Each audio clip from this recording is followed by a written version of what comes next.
আসসালামু আলাইকুম। Recipe by beauty চ্যানেলে আপনাদেরকে স্বাগত জানাই। আপনারা সবাই কেমন আছেন? আশা করছি সকলে ভালো আছেন। আমিও ভালো আছি। প্রতিদিনের মতো আবারও চলে আসলাম একটা নতুন রেসিপি নিয়ে। আজ আমি মিষ্টি কুমড়ো দিয়ে একটা রেসিপি করে দেখাবো। এই রেসিপিটা খেতে কিন্তু খুবই সুন্দর। তো অবশ্যই আপনারা স্কিপ না করে পুরো ভিডিও জুড়েই থাকবেন। যারা ভিডিওটি দেখতে শুরু করেছেন প্লিজ লাইক দিয়ে ভিডিওটি কন্টিনিউ করবেন। আপনাদের একটা লাইক আমার কাছে অনেক মূল্যবান। পরবর্তী ভিডিও বানাতে আমাকে অনেক উৎসাহ জাগায়। তো এখানে দেখুন আমি কুমড়ো নিয়েছি 300 গ্রাম মতো। তো কুমড়োটাকে কেটে তারপরে ধুয়ে পরিষ্কার করে নিয়েছি। এবার গ্যাসটা অন করে কড়াই বসিয়ে দিলাম। এবার আমি কুমড়ো দিয়ে দিলাম, মানে কেটে রাখা কুমড়োগুলো। এখানে আমি হাফ কাপ মতো পানি দিয়ে দিলাম। এবার ঢাকা দিয়ে কুমড়োটাকে সেদ্ধ করে নেব। তো মিডিয়াম আঁচে কুমড়োটা আমি সেদ্ধ করে নিচ্ছি। তো ঢাকাটা খুলে আবার একটু নাড়াচাড়া করে দিচ্ছি। তো কুমড়ো সেদ্ধ হয়ে গিয়েছে, তো এখনও পানি আছে, পানিটা একটু শুকিয়ে নিতে হবে। তো ঢাকা দিয়ে আবার একটু রেখে দেব, তাহলে কিন্তু পানিটা শুকিয়ে যাবে।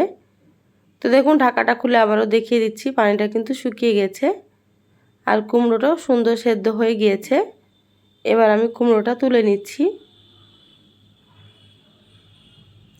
এই তো কুমড়োগুলো আমি বাটিতে তুলে নিয়েছি। তো এটা এবার গরম আছে, ঠান্ডা করে নিতে হবে। তো কুমড়োগুলো ঠান্ডা হয়ে গিয়েছে। এবার আমি হাত দিয়ে একটু এভাবে করে ম্যাশ করে নিচ্ছি। তো খুব সুন্দর করে এটা ম্যাশ করে নিতে হবে। তো আমি কিভাবে করে নিচ্ছি আপনারা দেখলে কিন্তু বুঝতে পারবেন। আর আমার চ্যানেলে যদি কেউ নতুন এসে থাকেন, যদি আমার রেসিপিটা ভালো লাগে, তো অবশ্যই চ্যানেলটা সাবস্ক্রাইব করে আমার চ্যানেলের সাথেই থাকবেন। পাশে থাকা বেল বাটন প্রেস করবেন, তাতে করে আমি যখনই ভিডিও আপলোড করব আপনারা সঙ্গে সঙ্গে নোটিফিকেশান পেয়ে যাবেন। সময় সুযোগ বুঝে আপনারা দেখে নিতে পারবেন। তো দেখুন কুমড়োগুলো ম্যাশ করা হয়ে গিয়েছে খুব সুন্দর মতো করে। তো কুমড়োটা আমি সাইডে রেখে দিলাম। এবার এখানে একটা আমি বাটি নিয়ে নিয়েছি। এবার দিয়ে দিচ্ছি আমি 1.5 কাপ আটা।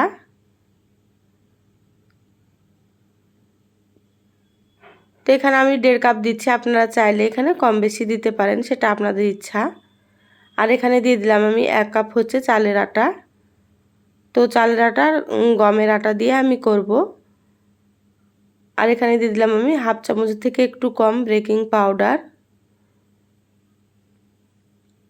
আর হাফ চামচ আমি দিয়ে দিচ্ছি লবণ স্বাদের জন্য। এবার এখানে আমি দিয়ে দিচ্ছি চিনি।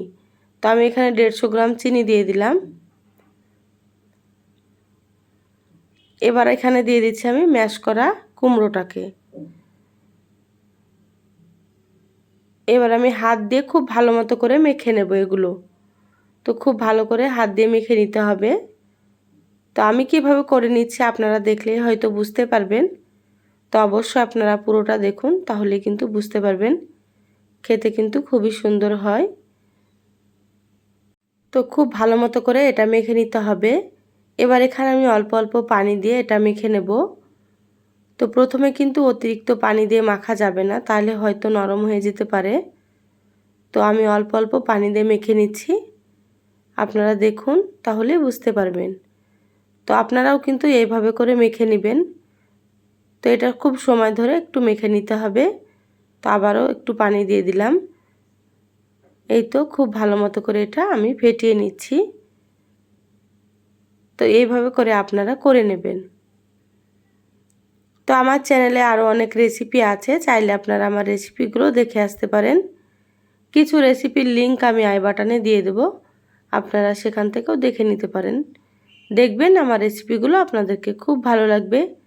আর ভালো লাগলে নতুন কেউ দেখে থাকলে অবশ্যই চ্যানেলটা সাবস্ক্রাইব করে সাথেই থাকবেন। তো আমি এখানে চেক করে দেখলাম আরও একটু চিনি লাগবে।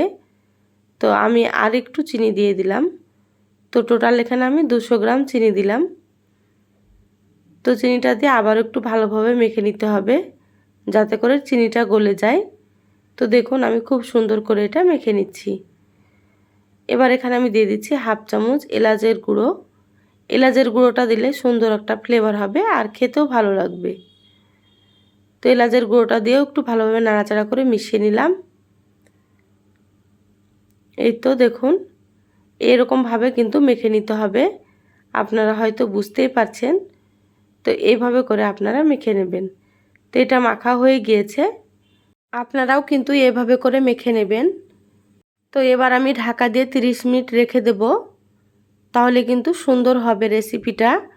তো ফিরে আসছি আমি 30 মিনিট পর। এই তো ফিরে আসলাম 30 মিনিট পর। তো আবারও একটু হাত দিয়ে ভালোভাবে মেখে নেব। খুব সুন্দর করে এটা মেখে নিতে হবে।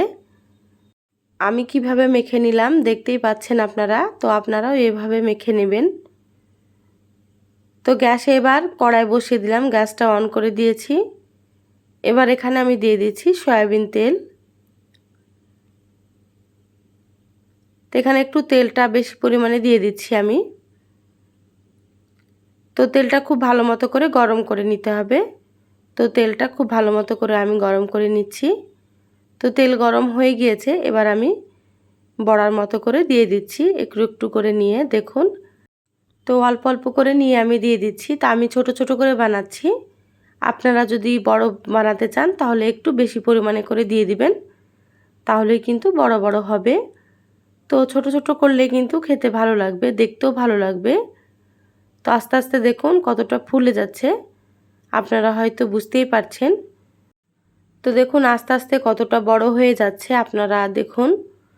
তো এইভাবে একটু আমি নাড়িয়ে চাড়িয়ে দিচ্ছি, তাহলে কিন্তু সমানভাবে দুই দিকটা হয়ে যাবে, মানে পুরোটা সমানভাবে হবে।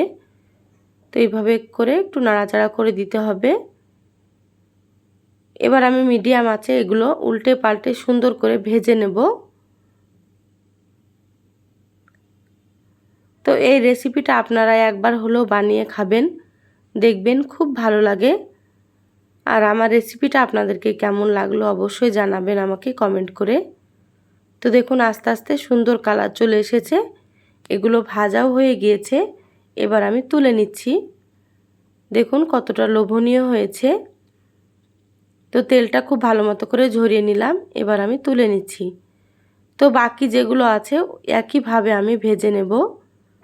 তো আবারও আপনাদেরকে একটু দেখিয়ে দিচ্ছি, এই দেখুন আমি কতটুকু করে নিচ্ছি। এতেই কিন্তু অনেকটা বড় বড় হচ্ছে। তো আপনারাও এভাবে করে ভেজে নেবেন। কুমড়ো দিয়ে যে এত সুন্দর একটা রেসিপি তৈরি হয়, আপনারা না খেলে বুঝতেই পারবেন না। খেতে কিন্তু খুবই টেস্ট। তো অবশ্যই আপনারা একবার হলেও এটা বানিয়ে খাবেন। মিষ্টি কুমড়ো দিয়ে এই রেসিপিটা বানিয়ে বাড়ির সকলকে দিবেন, সবাই খুব পছন্দ করে খাবে। তো আশা করছি আপনাদেরকে রেসিপিটা খুব ভালো লেগেছে। তো ভালো লাগলে লাইক দিয়ে এবং আমার রেসিপিটা আপনারা শেয়ার করে দিবেন। এই তো সুন্দর মতো আমি উল্টে পাল্টে ভেজে নিচ্ছি। তো এগুলো অবশ্যই এটা সময় ধরে ভেজে নিতে হবে, আর হাই হিটে এটা ভাজা যাবে না, তাহলে কিন্তু ভেতরটা কাঁচা থেকে যাবে এবং উপরটা কালার চলে আসবে। তো অবশ্যই আপনারা মিডিয়াম আঁচে এটা ভেজে নেবেন। তো দেখুন এগুলো ভাজা হয়ে গিয়েছে, এবার আমি তুলে নিচ্ছি। তো বাকিগুলো একইভাবে আমি ভেজে নিলাম।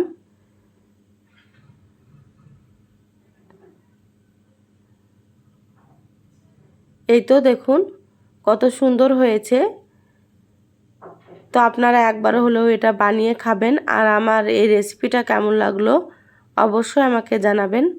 যদি ভালো লাগে লাইক দিয়ে শেয়ার করে দিবেন। নতুন হলে চ্যানেলটা সাবস্ক্রাইব করে সাথেই থাকবেন। সবাই ভালো থাকবেন, সুস্থ থাকবেন। ধন্যবাদ সবাইকে। আল্লাহ হাফেজ।